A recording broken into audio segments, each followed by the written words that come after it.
Oke, selamat siang Pak Adam. Ya, selamat siang Maxian dan juga traders. Kembali lagi ya di acara webinar pada siang hari ini tentunya membahas tips trading khusus untuk money management seperti itu. Baik Pak Adam, tentunya ini kita akan langsung bahas dan mungkin Pak Adam bisa langsung mulai saja karena teman-teman di sini kayaknya sudah pengen tahu nih apa sih caranya untuk bisa mengetahui money management yang benar. Silakan Pak Adam.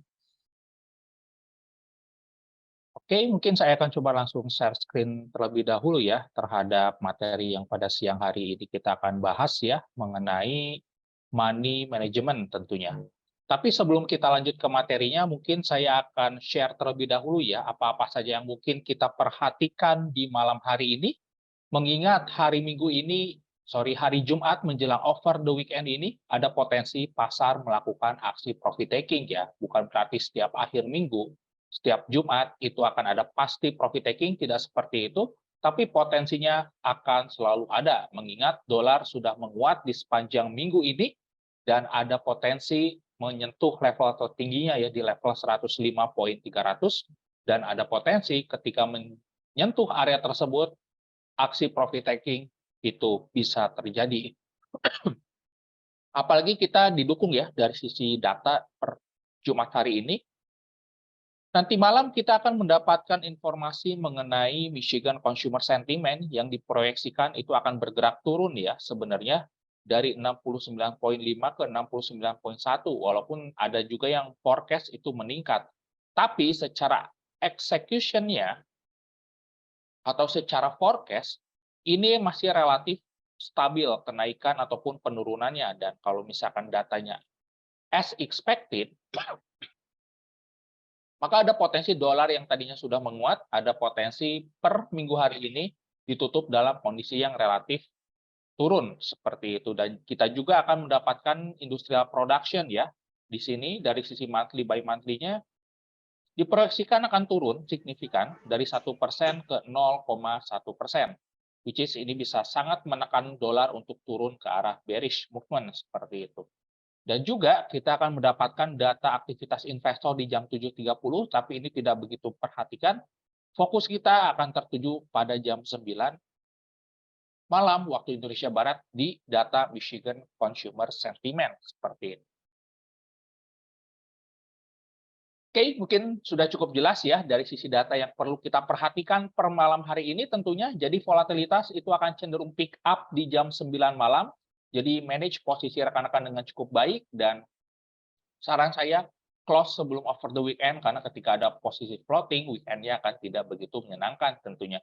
Dan untuk di dalam headline kita mendapatkan informasi di hari kemarin ya bahwa ECB menaikkan suku bunga dari 4,25% menjadi 4,5%, dan ini sebenarnya menunjukkan adanya potensi untuk ECB mempertahankan keadaan suku bunga yang tinggi ya dalam jangka waktu yang lama.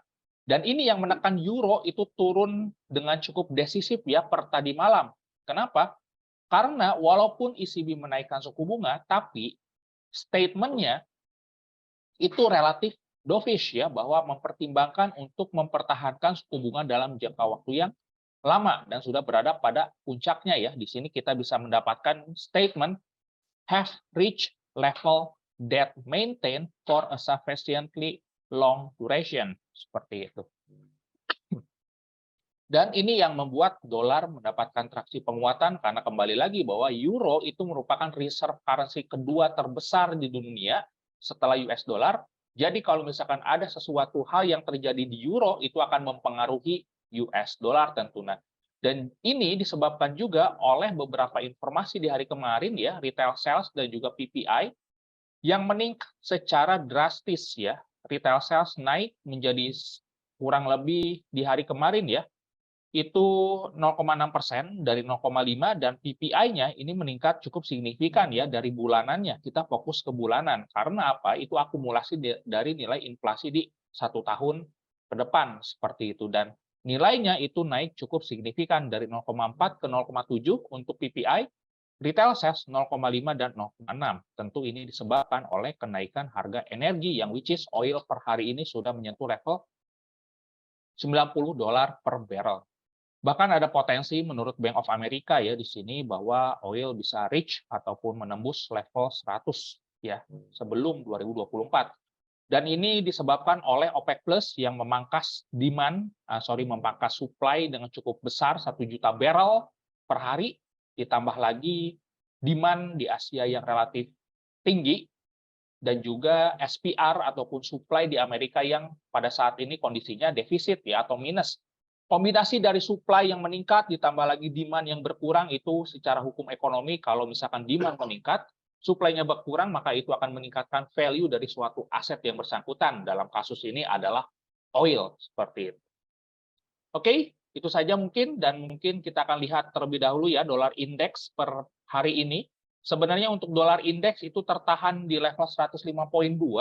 Untuk area hijau yang saya tandai ini merupakan adanya sebuah area gap ya yang saya tandai dengan panah merah ketika terjadi tanggal 9 Maret 2023. Which is kalau misalkan terjadi benar-benar aksi profit taking, dolar mungkin akan menguat terlebih dahulu untuk spike sedikit, barulah mungkin ada potensi aksi profit taking nanti malam ya, jam 8 ataupun jam 9, kalau misalkan kita melihat data yang relatif negatif ya. Tapi kalau misalkan datanya kembali menunjukkan hal yang sangat-sangat kejutan, ditambah lagi mungkin oil yang bisa menguat kembali, ya di sini di level 90, mungkin dari sisi oil itu sendiri bisa mendongkrak dolar untuk terus bergerak naik ya. Tapi kalau misalkan oil per hari ini itu ditutup dalam kondisi yang bearish, maka dolar itu ada potensi untuk bergerak turun juga. Terus apa hubungannya Pak Adam oil dengan dolar? Nah, yang perlu saya informasikan bahwa ketika perusahaan itu ingin melakukan ekspor ataupun melakukan pembelian oil, itu transaksinya dilakukan dengan US dollar. Nah, kalau misalkan oilnya ini semakin mahal, berarti ada pengeluaran terhadap dolar yang berlebih, dan itu diartikan sebagai demand. Demand yang meningkat akan memicu peningkatan suatu value dari aset yang bersangkutan. Dalam kasus ini adalah US dollar tentunya. Begitu ya rekan-rekan logiknya. Jadi oil yang meningkat di sepanjang bulan Juni hingga bulan September ini itu memicu kenaikan dolar yang signifikan juga tentunya. Dan itu yang menyebabkan fear di dalam pasar atau ketakutan tentunya. Karena semakin harga energi tinggi, inflasi ke depannya ada potensi untuk bergerak naik juga. Seperti itu ya. Oke, itu saja mungkin. Kita akan share langsung ke materi pada siang hari ini ya, mengenai tips manajemen tentunya di dalam forex trading dan juga gold trading. Karena pada dasarnya 70 hingga 80% porsi dalam aktivitas trading sebenarnya yang menentukan kesuksesan atau keberhasilan trading kita adalah money management. 20%-nya adalah teknik, 10%-nya itu adalah balance atau modal ya. Jadi porsi terbesar 70%-nya itu lebih ke arah money management. Nah, pertanyaannya money management itu kan sebenarnya cukup luas secara pengertian. Kalau misalkan kita kerucutkan, parameter apa saja sih yang perlu diperlukan untuk kita melakukan money management yang baik ataupun tata kelola trading kita dengan cukup baik? Yang pertama itu akan erat kaitannya dengan lot ya di dalam trading itu sendiri. Karena setiap kita membuka transaksi itu erat kaitannya dengan jumlah berapa lot yang kita akan gunakan di dalam transaksi tersebut. Kemudian stop loss dan juga jarak dengan stop loss dari entry kita. Nah, setiap entry yang kita miliki itu memiliki kecenderungan ke arah stop loss ataupun take profit. Nah, mungkin kita harus memikirkan resiko terlebih dahulu sebelum memikirkan profitnya, yakni stop loss. Semakin jauh jarak stop loss dari titik entry kita, ada potensi kita akan terekspos terhadap kerugian yang jauh lebih besar dibandingkan stop loss-nya itu kecil ya. Tapi kita pun perlu mempertimbangkan stop loss yang ideal itu di area mana. Jangan sampai kita meletakkan stop loss itu di tempat yang tidak begitu ideal sehingga kita akan terekspos cuma terjilat doang. Sudah begitu harga berbalik sesuai dengan analisa kita, kan tidak ingin. Nah, maka dari itu nanti saya akan share juga penggunaan stop loss yang baik itu seperti apa dengan money management kuncinya yang bagus seperti apa. Dan yang ketiga, itu akan erat kaitannya dengan jumlah posisi trading yang kita akan alokasikan setiap harinya, setiap minggunya, ataupun setiap bulannya. Katakanlah setiap hari kita menyisihkan pembukaan posisi, katakanlah maksimal 3 kali. Ya sudah, kita kalau misalkan sudah 3 kali trade, misalkan untung nggak untung, ya sudah kita batasin, kita buka lagi di besok hari. Itu akan erat kaitannya dengan money management juga. Jadi yang pertama itu erat kaitannya lot, kemudian stop loss ataupun juga jarak stop loss. Yang ketiga adalah jumlah maksimal posisi trading seperti itu. Oke, clear mungkin ya di sini untuk pembahasan mengenai parameter dari money management itu apa saja. Dan kalau misalkan rekan-rekan pernah dengar, kalau kita ingin mengedepankan resiko yang cukup ideal, itu gunakan 1% sampai 2% rule setiap open posisi trading. Nah, permasalahannya kalau kita ingin meresikokan 1 sampai 2% dari balance kita, berapa sih lot yang perlu kita gunakan? Nah, ada hitung-hitungannya sebenarnya. Jadi ini seperti asumsi ya, misalkan kita memiliki balance 10.000, kemudian kita 3 kali loss berturut-turut. Nah, secara akumulasi kita kan hanya akan jeblok kurang lebih 6%. Berarti 6% dari 10.000 itu kan kurang lebih ya 2 kali 3 berarti 600 ya, berarti $600. Kurang lebih seperti itu kita rugi, karena setiap kali kita melakukan transaksi, dengan meresikokan 2% berarti loss yang kita akan, sorry ya, jangan dicoret-coret, mohon kerjasamanya, jangan dicoret-coret ya. Gitu, saya lagi menjelaskan, tolonglah sopan santunnya ya. Ini. Oke, mungkin saya akan melanjutkan. Di sini misalkan 2% per trading, itu kurang lebih kita hanya akan mengalami kerugian $200 saja, seperti itu. Kalau misalkan 3 kali, ya berarti 3 kali 3 saja, berarti $600. Nah, pertanyaannya, berapa lot yang perlu kita alokasikan untuk meresikokan 2% ini? Nah, ada hitung-hitungannya. Nanti kita akan gunakan juga fitur yang ada di TradingView ya, sambil praktek di sini menggunakan resiko 1% sampai 2% per posisi trading. Nah, ini ada contoh screenshot-nya. Mungkin rekan-rekan sudah familiar dengan fitur di TradingView long dan short position yang gambarnya seperti ini ya. Warna merah ini menunjukkan stop loss untuk posisi sell ya tentunya. Untuk yang biru ini atau hijau, ini adalah posisi take profit. Tapi kita tidak memikirkan profitnya, tapi yang kita perhatikan terlebih dahulu adalah resikonya. Oke, di dalam TradingView kita akan mendapatkan informasi kalau menggunakan fitur long ataupun short position, kita akan melihat bahwa di dalam sini ada kata-kata stop sekitar 49,2 ya. Kita ambil angka di paling belakang saja 492. Nah, oke, kita akan gunakan angka ini sebagai parameter untuk kita memasukkan resiko. Nah, katakanlah kita memiliki balance, katakanlah di sini $1.000, kemudian resikonya itu 2% setiap trade, kemudian kita memiliki katakanlah sistem trading dengan risk reward 1:2, kemudian stop loss-nya itu kurang lebih di sini kelihatan ya, 49,2 pips, atau kalau misalkan kita ingin dirubah menjadi pipet itu sekitar 492. Nah, mungkin rekan-rekan bisa cari apa itu pips dan juga pipet ya, karena pada dasarnya ini erat kaitannya dengan penghitungan untuk manajemen resiko. Nah, kalau misalkan kita memiliki balance 1.000, resikonya 2%, jarak stop loss dengan titik entry itu di sekitar 49,2 pips, itu ada rumusnya gitu ya. Di sini kita memiliki balance 1.000 dikali resikonya berapa persen, kemudian jarak entry dengan stop loss-nya berapa. Begitu. Didapatlah 0,04. Seperti itu rekan-rekan. Nah, mungkin kalau misalkan rekan-rekan bingung gitu ya, aduh saya capek ngitung gitu ya, mungkin bisa menggunakan pips calculation ya. Mungkin saya akan tampilkan di sini. Website ya namanya Earn Forex Position Size Calculator. katakanlah kita ingin melakukan trading di Euro USD misalkan ya, sini. Oke. Nah, kita ingin trading di Euro USD, katakanlah pada hari ini Euro USD itu ada potensi, misalkan ya, ada potensi untuk mengalami kenaikan ke level 1.07000 ya, ke area ini. Misalkan, ini saya mengasumsikan ya. Oke, kita ingin melakukan pembelian misalkan, tapi pembeliannya saya ingin limit deh di area ini ya. Targetnya di 1.07023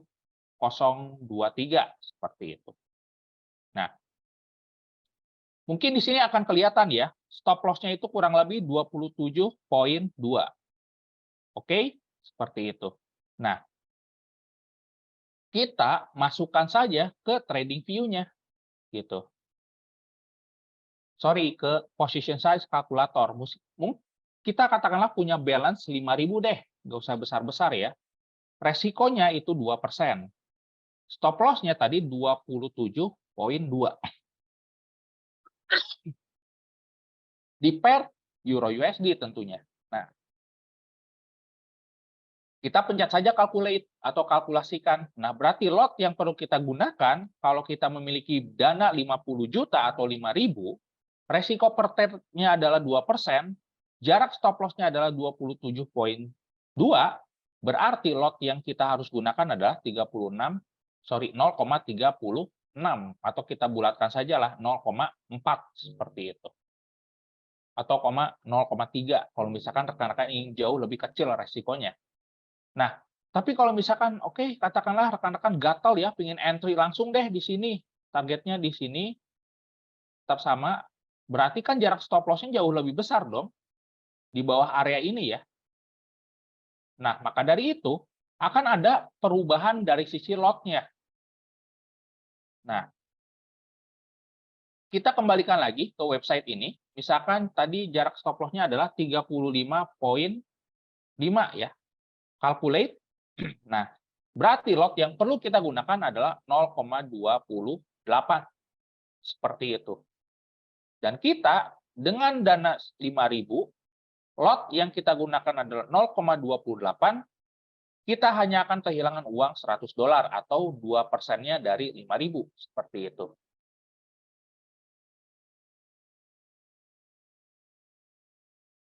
Seperti itu ya rekan-rekan untuk menghitung cara kita menggunakan money management yang baik tentunya. Nah, kalau misalkan rekan-rekan di sini berpikiran bahwa money management yang baik itu berarti setiap posisi yang kita miliki minimal 0,1 per posisi, itu ada suatu hal yang keliru ya. Kenapa? Karena kalau misalkan kita tentukan minimal buka lot 0,1, kita tidak akan tahu proyeksi kalau misalkan stop loss-nya sekian pips, kerugiannya akan berapa persen dari balance kita. Makanya kita harus tentukan dulu, misalkan entry-nya di mana dengan jarak stop loss-nya berapa, barulah dari situ kita masuk resikonya yang kita ingin resikokan berapa, dari situ kita akan tahu berapa yang kita harus gunakan setiap lotnya. Begitu. Nah, dari situ kita sudah tahu nih, berarti kalau misalkan kita punya dana 5.000, gua resikokan 2%. Oh, ya udahlah, cuma rugi $100 ini. Kecil kan? Katakanlah seperti itu. Berarti ya sudah, misalkan rekan-rekan aktivitas saja seperti biasa, atau udah tahu bakal kalau misalkan resikonya 2%, berapa duit yang kita harus keluarkan, seperti itu. Clear ya dari sini, karena 1-2% rule ini biasanya diadopsi oleh beberapa profesional trader ya, tentunya, dan ini akan sangat berguna untuk rekan-rekan yang baru ingin belajar trading tapi tidak ingin terlalu meresikokan balance terlalu besar, seperti itu ya. Kemudian di sini kita akan lanjut ya, dan yang perlu kita utamakan yang tadi saya sampaikan bahwa pengukuran resiko itu harus didahulukan ya, karena kembali lagi trading itu 70%-nya adalah money management, untuk kita selalu disiplin, telaten dalam memanage sebuah resiko seperti itu. Oke? Kemudian di sini kita akan bahas mengenai stop loss ya. Nah, untuk menjalankan 1-2% rule ini, sebenarnya trader itu wajib menggunakan stop loss sebagai aturan money management yang telah kita buat ya. Nah, ingat bahwa stop loss itu untuk melindungi uang kita dari resiko yang tidak bisa diproyeksikan. Jadi seperti ini, stop loss itu akan erat kaitannya dengan resiko, rekan-rekan. Tapi terkadang banyak trader yang bingung juga meletakkan stop loss-nya harus di area mana. Nah, oke, katakanlah kita ingin menggunakan stop loss ya. Kalau kita melakukan trade katakanlah di 30 menit, misalkan seperti ini, kita melakukan pembelian di area ini, terus stop loss-nya di area ini. Ini sebenarnya tidak begitu ideal. Kenapa? Karena tidak ada area yang signifikan, baik swing low ataupun area-area yang levelnya relatif kuat. Maka dari itu, stop loss yang ideal itu berada tepat di bawah swing low yang terbentuk di area ini. Jadi ketika harga menembus area ini, berarti setup buy kita sudah benar-benar invalid. Kenapa? Karena sudah menembus area support yang jelas-jelas ini adalah sebuah area di mana ada pembelian. Ketika level ini tertembus, berarti secara psikologi buyer sudah dikalahkan oleh seller, seperti itu. Kalau misalkan rekan-rekan letakkan stop loss-nya di area ini, gitu ya, di area ini akan rentan terjilat doang. Mungkin harga turun, udah gitu bisa naik lagi. Turun, bisa naik lagi. Seperti itu. Itu akan sangat memungkinkan terjadi. Kenapa? Karena area ini itu bukan area yang sangat cocok untuk dijadikan stop loss karena tidak ada area swing low-nya. Seperti itu. Oke? Clear ya, rekan-rekan? Mungkin kita akan lanjutkan. Dan kemudian parameter yang terakhir itu erat kaitannya dengan risk reward seperti itu. Nah, katakanlah kita memiliki modal 1.000, katakanlah kita cuman win sekali dalam 3 kali trade. Kalau misalkan kita memiliki risk reward katakanlah 1:3, kita akan tetap untung walaupun kita loss 2 kali. Kenapa? Karena sekali kitanya win itu 6%. Sedangkan kalau misalkan kita 2 kali loss, itu kita hanya akan kehilangan 4% saja. Jadi secara keuntungan itu akan jauh lebih ideal. Seperti itu. Kita masih bisa profit $20 per 3 kali trade. Seperti itu. Clear ya? Dan kembali lagi, yang terakhir itu akan erat kaitannya dengan psikologi trading ya, tentu erat kaitannya juga dengan lot ya. Di sini overload, overtrade dan juga prevent trading itu ada suatu hal yang tidak begitu ideal di dalam aktivitas trading ya. Karena itu hanya akan menggerus rekan-rekan dari sisi balance yang bersangkutan tentunya. Dan kembali lagi bahwa di dalam sebuah trading kita akan bisa mendapatkan dari 5.000 menjadi 50.000 atau bahkan 5.000 menjadi 10.000, 100% dalam trading itu sangat hal yang bisa dilakukan. Tapi semakin kita mengejar persentase yang besar, erat kaitannya dengan terekspos resiko yang besar juga. Kita akan bisa tergerus balance dengan cukup besar juga.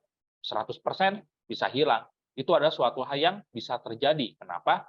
Karena di dalam trading, kembali lagi 70%-nya adalah money management. Money management yang baik, profit itu akan ikut dengan sendirinya.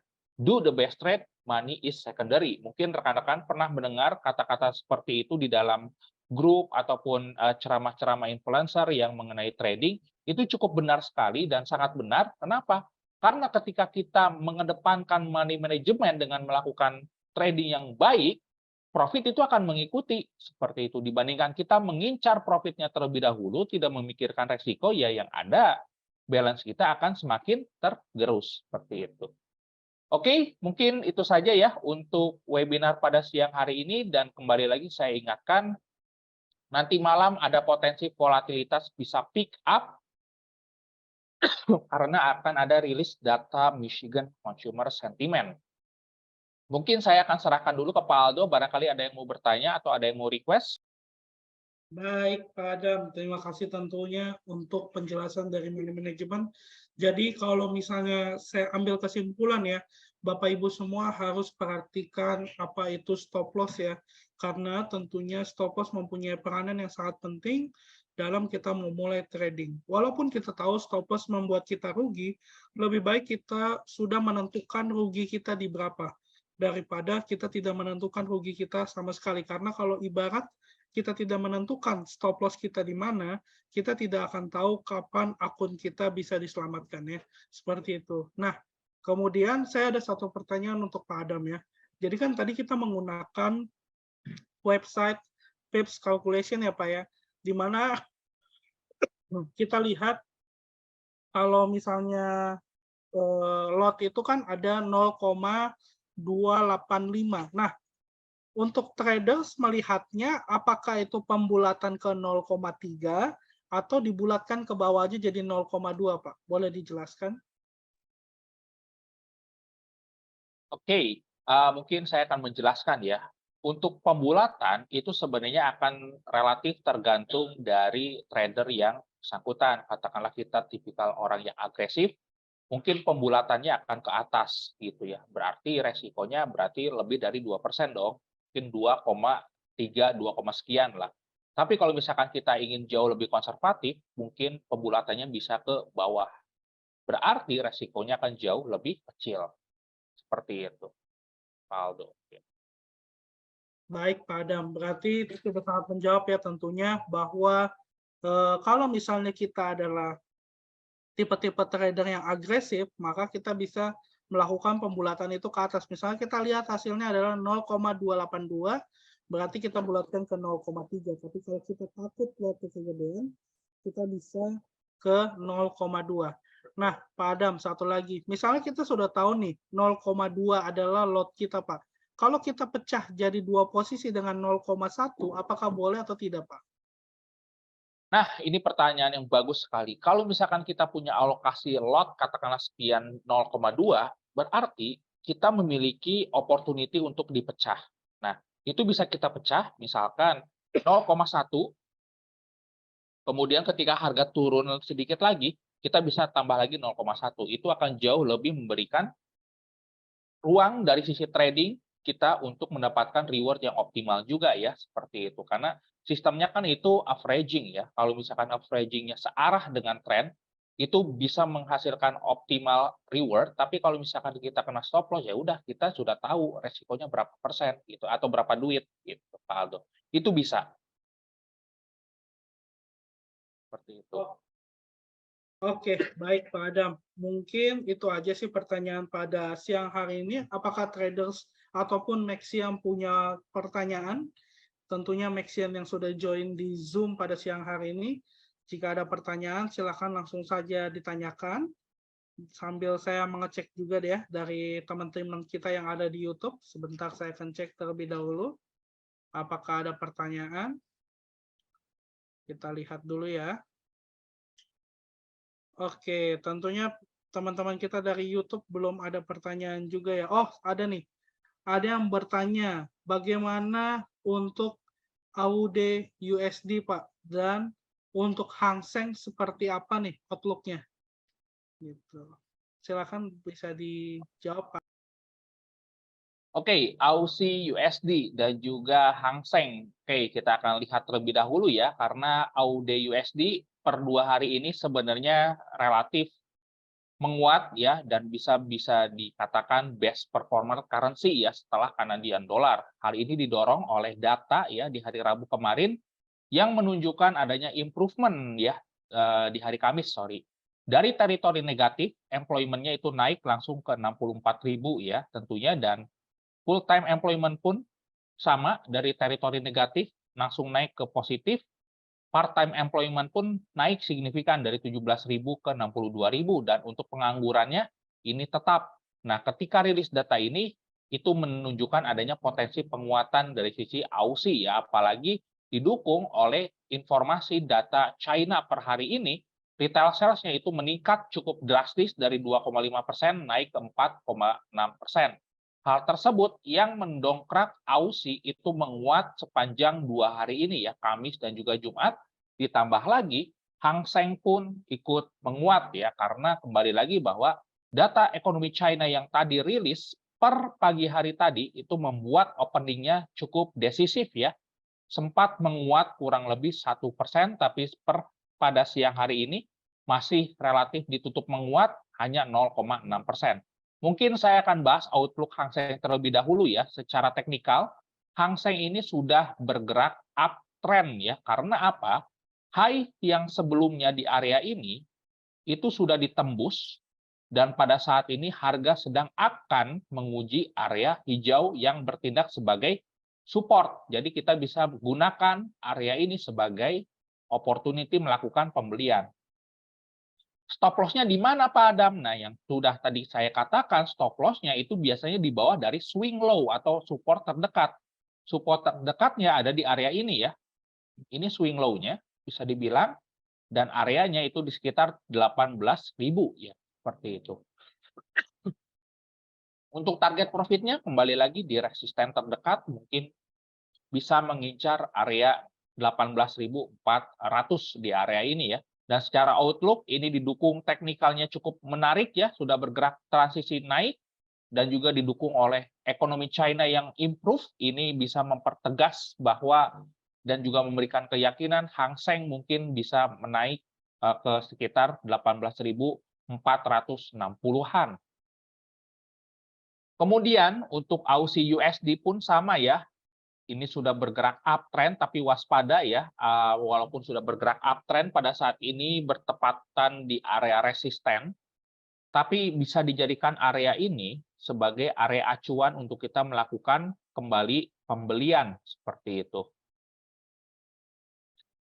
Di level 0,64400 seperti itu. Jadi ada potensi harga koreksi turun terlebih dahulu ke area ini, barulah mungkin harga akan kembali bergerak naik ya. Tapi Pak Adam, kita boleh sell dulu dong. Nah, itu terlalu beresiko ya. Lebih baik kalau misalkan kita ingin trading jauh lebih aman, tentukan dulu buyer atau seller. Kita ingin menjadi seorang buyer atau seorang seller. Dari situ kita lihat area teknikalnya, di mana kita akan entry seperti itu. Nah, seperti yang saya contohkan ini, oke, saya akan bertindak sebagai buyer. Kenapa? Karena secara teknikal ini bergerak naik ya, dan juga secara fundamentalnya data ekonomi Aussie itu improve. Jadi ya udahlah kita ambil pembelian saja. Nah pertanyaannya di mana kita akan mengambil area pembelian? Kita lihat teknikalnya. Jangan sampai kita melakukan pembelian di area resisten walaupun secara fundamental dan juga teknik strukturalnya bagus gitu. Kita akan mendapatkan area struktural yang jauh lebih ideal di area ini seperti itu. Kita bisa gunakan buy limit, target di 0,65, stop loss-nya di area swing low ini di bawahnya. Seperti itu. Clear ya mungkin untuk Hang Seng dan juga Aussie USD-nya? Baik, Pak Adam. Nah, tentunya ini akan membuat para Bapak Ibu terbuka ya untuk melihat bahwa Aussie USD masih ada peluang untuk naik dan juga Hang Seng masih ada peluang untuk naik. Nah, kalau misalnya kita lihat, berarti Aussie dan Hang Seng ini memiliki korelasi yang positif ya, di mana kalau misalnya ekonomi China itu meningkat, maka Aussie juga akan terlihat meningkat.